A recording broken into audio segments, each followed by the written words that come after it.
We continue in our sermon series, Revive Us Again. Today we'll be talking about creating community.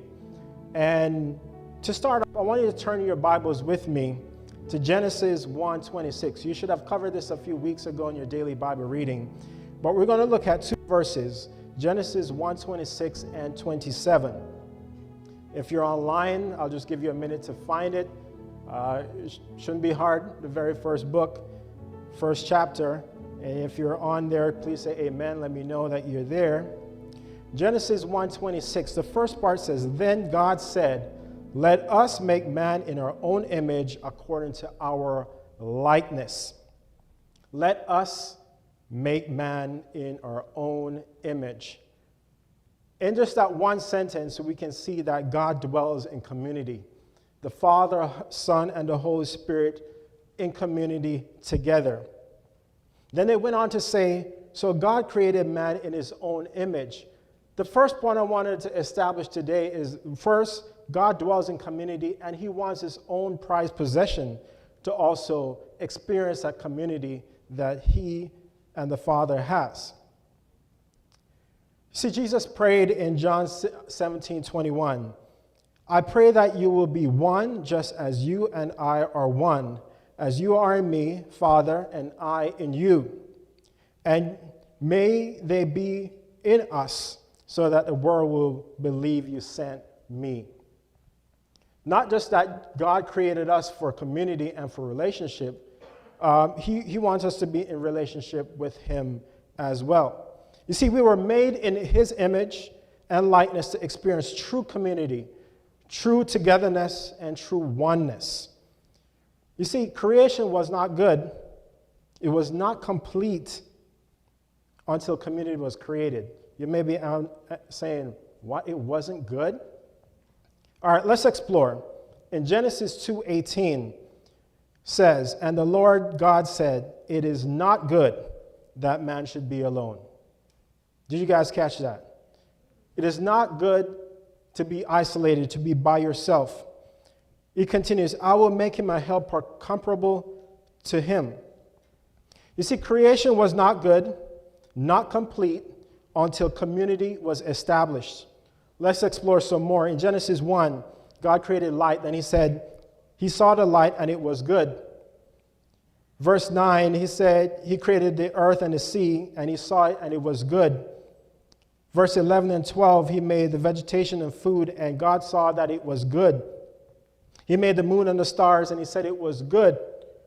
He made the animals and saw that it was good.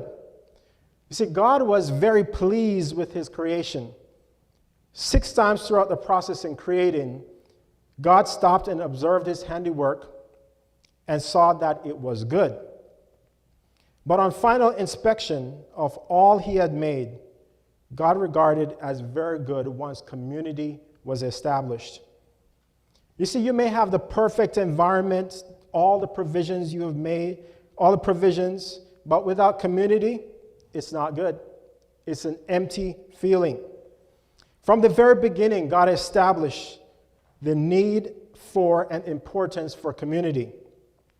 We were created to be relational human beings. So I just want to re-emphasize the point that we were created for relationship. We were created to be in community. Then comes Genesis 3, verse 6. The temptation and the fall. Genesis 3:6 says, "When the woman saw that the fruit of the tree was good for food and pleasing to the eye, and also desirable to gain wisdom, she took some and ate it. She also gave to her husband who was with her, and he ate it." You may be wondering, what does this have to do with community? Why bring this up at this point? You see, Adam had to choose at that point between the bone of his bone and flesh of his flesh against obeying God. Ellen White puts it this way in Spirit of Prophecy, Volume 1, Chapter 3. She says, "I saw a sadness come over the countenance of Adam. He appeared afraid and astonished. A struggle appeared to be going on in his mind. He told Eve he was quite certain that this was the foe that they had been warned against, and if so, that she must die. She assured him she felt no ill effects, but rather a very pleasant influence, and entreated him to eat.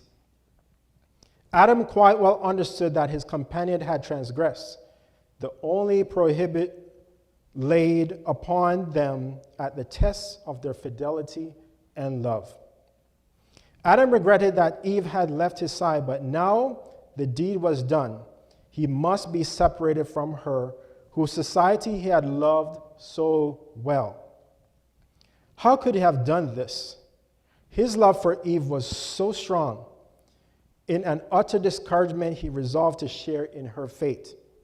He reasoned that Eve was a part of himself, and if she must die, he would die with her. For he could not bear the thought of separation from her. What's the point here? Adam got so used to the community, he cherished that community, that just the thought of being separated, he would rather die than obey God. The point is, people would rather compromise their values just to belong. Recently, a friend of mine shared a story, and just to protect their identity, I'll just call the father Jimmy and the daughter Jenny. See, Jimmy unfortunately contracted COVID, so he had to isolate, right? But his daughter Jenny kept coming to the door, wanted to check on Daddy. She brought her instruments to take his temperature, his heartbeat, his breathing, even an injection. And no matter how much Jimmy said, "Honey, stay away, I don't want you to get sick," Jenny insisted. She was craving for that relationship and that community. She would rather compromise her own health just to be in community with her father. Although it's a cute story, it has profound implication and principles. And it just further reemphasized my point that we will rather compromise our values than to be alone. I witnessed this on so many other occasions. I'm sure you have your stories as well, where people will compromise their integrity and their values just to fit in. I remember one occasion, when I was in college, a friend of mine, he knew he was allergic to alcohol, but just to fit in and to be a part of the crowd, he drank. Needless to say, we spent the rest of the night in the hospital because he has an allergic reaction. Why? Because we have this innate need to connect for relationship, to be a part of something bigger than ourselves. That's why gangs are so inviting. That's why gangs even still exist, because gangs create a culture of acceptance. According to the Edmonton Police Service, they give the what and why for gangs. The what is young men, young women form gangs to acquire what? Companionship, gain peer respect, to act out biases and express cultural identity. The why? The excitement of gang activity, which involves violence, danger, outward expressions of cultural biases, coupled with the acceptance given by fellow gang members, provided a social support and community involvement that they often lack in their own lives. What am I saying? People are craving meaningful relationships. It's interesting and also troubling to me that we live in the most populous times of Earth's history. There's more people on this earth than at any other time in history. But there's a study done that says America is the loneliest people or country on the earth. How? The country with the most resources, the most wealth, have the loneliest people on earth? According to a survey published online on January 23, 2020, by the health insurer Cigna, more than 3 in 5 Americans are lonely. Can you believe that? With more and more people reporting feeling of being left out, being poorly understood, and lack of companionship. Since 2018, when the survey was first conducted, there has been nearly a 13% rise in loneliness. Pervasive loneliness has widespread effects and is strongly linked to mental health issues such as anxiety and depression. More and more research suggests that the impacts don't end with mental health, but evidence points to the fact that relationships impact physical health as well. The Cigna report found that loneliness to be more common among men and heavy users of social media. Let's just pause right there. Isn't it ironic that today we have more methods and mediums of communication, but we communicate less? We have a platform to connect with more people around the world, social media, but those are the ones that are feeling more depressed and lonely. There was a separate study done that the Gen Z, that's ages 18 through 22, experienced more chronic depression than any other age group. Why? What was the reason for that? You see, when you post your images on Facebook, you put the best foot forward. This is a life that you want to project that other people see. And I've experienced friends that have the same issue. They will go on Facebook, spend hours on it looking at other people's lives or perceived lives. And then they start comparing themselves. Oh, I'm not married yet. I haven't achieved such and such yet. And they go into the spiral depression just through social media. So the new research dives deeper into the fact behind feeling of isolation and finds that workplace conditions make a difference in how lonely people feel. In-person connections and good coworker relationships, as well as good work-life balance, go a long way towards minimizing loneliness. Fueling the mental health crisis is the loneliness epidemic. Some of the causes include a lack of social support and infrequent meaningful social interactions, negative feelings about one's personal relationships, poor physical and mental health, a lack of balance in one's daily activities. It could include too much or too little of any given action like sleep and work. But there are also signs of chronic loneliness. If you thought that list was bad, it says chances are everyone has felt lonely at some point in their lives. However, you may not know if you or a loved one is suffering from a chronic loneliness, as the symptoms and signs can differ from each person. If you consistently, here's a litmus test. If you consistently feel some or all of the following, you may be dealing with chronic loneliness.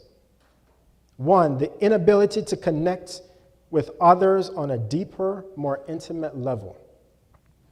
Many acquaintances, but no best or close friends. Feeling that no one gets you. Overwhelming feelings of isolation, even if you are a party surrounded by dozens of people. Negative feelings of self-doubt and self-worth. Feeling exhausted when trying to engage in social activity. These are just some of the signs of chronic loneliness. But friends of mine, brothers and sisters, what I see here is an opportunity for the church to be fully engaged and fully at work. America is a lonely place, but I think we're strategically placed here as relational human beings to connect with the world around us. But unfortunately, the church has just become a once-a-week event that we attend a service. Community and connection happens way beyond a few hours or a few minutes on a Sabbath morning. And unfortunately, I know all too well, many of us have spent years in this environment, but have yet connect and made meaningful relationships. Think about it. If I were to do a survey right now or an experiment of how many names you know, it would be hard to come up with it. Before the pandemic, we used to go from house to house to give Bible study. And what I realized that the folks that were traveling with me, although they see each other each week on a Sabbath morning, they didn't know their names. We went and said, oh, you were married to such and such. They didn't know. We don't know each other. Because America has been driven by a consumer society fueled by individualism. So we're just a collection of individuals, not community. And God created us to be relational human beings. As I mentioned before, we have more mediums and methods of communication today, but communicate less. We have been sentenced to solitary confinement by subscribing to the American lifestyle. Fueled by consumerism and individualism, it's all about me, myself, and I, and neglecting community. But we can't blame COVID for this one. I know COVID has rearranged our lives. We can't come together as we used to. We have to stay isolated and social distance and the rest of it. But the way I see COVID has really unmasked the facade that we've been putting on for years. We can't blame COVID for this one. This has been in the making for years and decades and centuries. Think about it. We have gotten so busy making a living that we forget to live. Our lives have become so packed and congested with stuff. Consider your typical day. You get up early. More than likely, you're the only person in your car on 85 that causes all the traffic. The engineers thought of a good way to alleviate the traffic. They created the HOV lane, high occupancy lane, but it's still empty because most of us travel by ourselves to work. Because where we work and where we live and where we worship are miles apart, especially in Georgia. So you sit in traffic, and by the time you get to work, you're exhausted. And I'm not sure if you have experienced this, but it has happened to me on a few occasions. The folks that you're about to meet with 30 minutes later, they're the ones that pass you and don't say a thing. And then you get in the elevator and go on your phone. There's no service in the elevator, guys. But just to avoid communication, just to avoid interaction, just to avoid speaking, you put on your headphones, you go on the phone, and then they invented a screen in the elevator. The same information on the screen is on your phone. You already checked the weather. You already saw the news. Right? They don't say anything. But yet 30 minutes later, you're meeting with those same people who you stand silently in the elevator with. Because we've become so accustomed to be isolated, we don't even know how to communicate properly with the folks around us. Then we leave work, we're so exhausted, we sit in traffic and we go home. We don't even have the time and emotional energy to invest with our spouses and kids. So now we give them a new pacifier. We stick a tablet or a phone in them and just be quiet until it's time for bed. This is the chronic isolation that we have subscribed to. But the church is positioned strategically to solve some of these. We work ourselves to death, and it's even dangerous to go outside. The architecture and the design of our neighborhoods are not conducive to true community. So when you come home, what do? You drive directly in the garage, and you close the door to the world.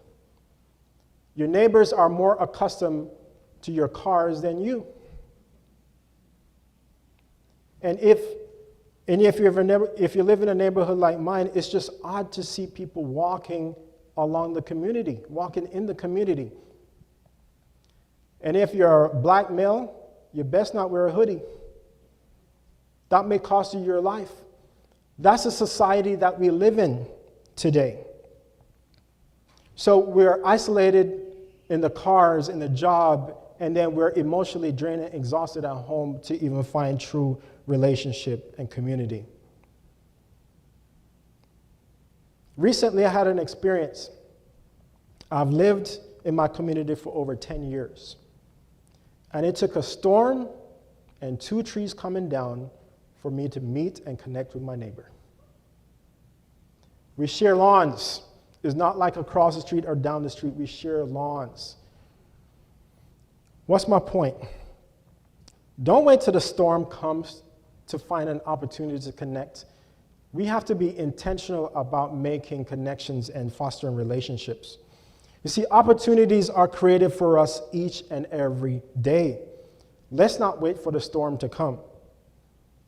But more and more as technology advances, the more and more these opportunities are stripped away. I've been to the supermarket lately. I used to look forward to speaking with the Publix cashier, but now they have a self-checkout line. Everything is designed for isolation. Yes, it's efficient, but it robs of connectivity and community. You see, a crowd doesn't create community. Some of you may be attending worship services for years and not be a part of a true church community. Some of you right now are probably suffering alone in silence and no one knows. I was troubled this week when I was making some calls to members, and one said to me, I'm transferring my membership because I was sick and nobody called. My first question is like, what life group do you connect with? It's impossible for the elders team or the pastoral team to call 700 people. That's why at Stone Mountain we encourage you to engage in small life groups so you can be accountable to each other. There should be no reason or no occasion that one of us are sick or needs something that nobody knows. But this is the reality that we find ourselves in. Perhaps you're even saying that the church doesn't care or no one cares. And that's furthest from the truth. But how do we establish or reestablish true community, the community that God calls us to be? Let's go back to the basics. Let's visit the early church in Acts 2, verses 42 through 47. And I'll read in your hearing. And they continued steadfastly in the apostles' doctrine and fellowship, in the breaking of bread and in prayers. Then the fear came upon every soul, and many wonders and signs were done through the apostles. Now all who believed were together, had all things in common, and sold their possessions and goods, and divided them among as anyone had need. So they continued daily, verse 46, in one accord in the temple, and breaking bread from house to house, and they ate their food with gladness and simplicity of heart, praising God, having favor with all people, and the Lord added to the church daily who were being saved. There's a lot packed into those few verses. Let's just quickly examine some of them. They continued steadfastly into the doctrine and fellowship, i.e. they engaged in the Bible, they engaged in daily Bible reading, they studied together. Fellowship and breaking of bread. I know you may be saying, hey, Charmers, this COVID times is supposed to be isolating. Be creative. You know, at work they have these online Zoom. For the past 2 years, we've been having online Zoom parties. So I get my cake, my grape juice, and I celebrate just the same. Just an opportunity to create. They said breaking up bread and in prayers. There's nothing like knowing that you have fellow brothers and sisters interceding on your behalf, praying for you. There are times in your lives where you're so overwhelmed and depressed and suppressed that you don't even have the energy to lift up your thoughts to God. But having a community of fellow believers to intercede on your behalf goes a long way. I recall just a few weeks ago when I was not sick, but the amount of love that was poured in from my life group and others. Hello Fresh dinner showed up at the door. Somebody, Sam, dropped by some fever grass and some ginger for me to drink. That's community. Community to walk with you through the life's most difficult seasons. And now we have family members and brothers and sisters who are grieving at this time. This is when the community comes together. I also remember on one occasion, I was traveling one day for work, Bo, one day. And as soon as I landed, my phone was blowing up. Oh, have you heard from Audrey? I got the news that our house was burglarized and she was home by herself. And I had this feeling of helplessness. And as I'll try to get home as fast as I could. I think I got through every red light. There was an accident. I couldn't get home. But when I got there, Jay, it was like a party. The streets were filled with cars. My church community was there when I was not. A few weeks after I asked the neighbor thought I was having a Bible study or a party. He didn't know that my house was burglarized. That's when the church community comes together. Everyone has the opportunity to experience that community. The community fills in when you're not there. I remember on another occasion when I was supposed to go for my driver's license. My parents were at work. We only had one car at the time. So my dad would take my mom to work, drop us off at school, then go to work at the airport. But when it's time to go for my license, it was a church elder that took me to get my license. It doesn't have to be a friend or family, because we're all a part of family of God. We step into the gap for each other. So what I'm saying is church is more than just an event. True community, you have to be committed. So they prayed, they had everything in common. It says, now all who believe were together and had all things in common. One thing I've observed over the years is that we're afraid to be vulnerable because we have issues of trust. And then we get these requests, oh, I'm about to be evicted from my home. How long has this been going on? For months. And why just now you're coming to us for assistance? Because you're afraid, sometimes maybe of pride, a lack of trust. But why suffer in silence? But when we call ourselves brother and sister, I don't have any hesitation to call my sisters my siblings. Let's just break down this wall of distrust that we have. They continued daily. A lot of times you skip over the frequency in which the early church met. It's not once a week. We can't develop meaningful relationship 1/7 at a time. It just doesn't work. It's almost like you're reintroducing yourself all over again. So if you go back to the list that we talked about, chronic loneliness, you have acquaintances, but not true friendship. They shared all things. I believe that there should be no need in this church because we have everything here. God has blessed us with talents, professions that you'll meet the need for the person sitting next to you and you don't know. Somebody may be looking for a house, an agent may be sitting next to you. You may be sick, a nurse may be sitting next to you.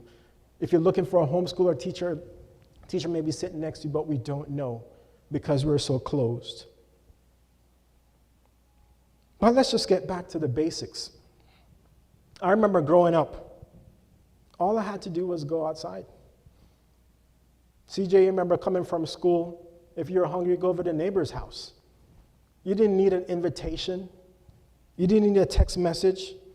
I remember on occasions we would just play cricket or football and the neighbors would just join in. Everybody was playing. Mom, dad, my sisters, everybody was playing volleyball. It didn't take much. We would play hide and seek and dandy shandy or dodgeballs, for the Americans. Hopscotch. Right? It doesn't matter what it is. We just went outside. When you were cooking and you were short on some ingredients, you just went next door for some rice or sugar. It doesn't matter what it is. Because we didn't have that pride build up today. Because now we think that if we do something for somebody or somebody does something for us, they owe us something. It's all our relationships now are transactional, and it should not be that way. So what's my recommendation? Just go outside. Let's go outside for ourselves and create community. Times have changed, and now you must make an appointment to play. We have to make play dates for our children. Just saying it is sad. Let's just go outside. We have gotten so busy that our lives become so congested. We were talking about it earlier, that we've become so busy, we're so exhausted, we don't even want to take up the phone and talk to anybody else. And I know it's tiring. From 8 a.m. to 6 p.m. I'm on meetings all day. But those are not my brothers and sisters. You are. So let's just connect with each other. So let's make a point to go outside. Let's go outside of our comfort zones and be vulnerable, make meaningful relationship, have people to get to know us. Let's go outside of our bubbles and expand our sphere of influence. Let's go outside and create community. You see, the early church had all things in common. And find what is common and create community. We share common beliefs, for starters. That is, we all have sinned and fallen short of the glory of God. So that puts us on equal plane. We have that in common. We have a need for Jesus in common. We believe in his life, death, and resurrection. We have that in common. We believe in the second coming of Christ. We have that in common. We are united by the love we have for Christ and for others. You see, to have true biblical community, it requires commitment. It requires an intentionality on our part. Yes, you may have folks in your family, or you may be this person, oh, such and such can't call. Your phone works too. Just take the initiative, call. Secondly, it takes consistency. Infrequent communication, as I mentioned before, you're just starting all over again. Then met daily. Try to connect with each other more frequently than twice a week, i.e. Wednesday night on Sabbaths. It takes more than that to create meaningful relationship. It takes communication, talk, text, email, video chat. We have so many mediums today. Let's use them for good. And it takes confidence. What do I mean? Trust. We're going to share our hearts, our lives, our struggles, our pains, our praises with you. We just expect trust in return. The mere definition of community is feeling of fellowship with others as a result of sharing common attitudes, interests, and goals. You see, community is so important to Christ that, yes, he created us in his image to have community, but he established it in the law. You may be asking, which law? You say, do not kill, steal, all of that. No, you remember in Luke 10, verse 25, it says, and behold, a certain lawyer stood up and tested him, saying, Teacher, what shall I do to inherit eternal life? Verse 26, he said to him, what is written in the law? What is your reading of it? So he answered and said, you shall love the Lord your God with all your heart, with all your soul, with all your strength, and with all your mind, and your neighbor as yourself. And he said to him, you have answered correctly. Do this and live. God established the law, the importance of community in the law, community with him and community with your neighbors. I'm not sure if you caught it, but let me read it again. Do this and you will live. May I dare to say you're not living if you're not in community. In fact, you're dying in isolation because you failed to connect. And the Bible tells us, if you love me, you'll keep my commandments. These are words of Jesus. These are commands to engage. You're not living if you're not a part of the community. You see, the lawyer went on, and then Jesus told the story of the Good Samaritan, right? You had a priest and a Levite who were so busy doing religious activity that they failed to engage the need of the Samaritan, of the one that fell. But the Samaritan was the one who engaged the one that was deprived and robbed. Sometimes we have to slow down, take a breath, and engage in real community. So my appeal for us today is, you're not living until you engage in true community. May God bless you.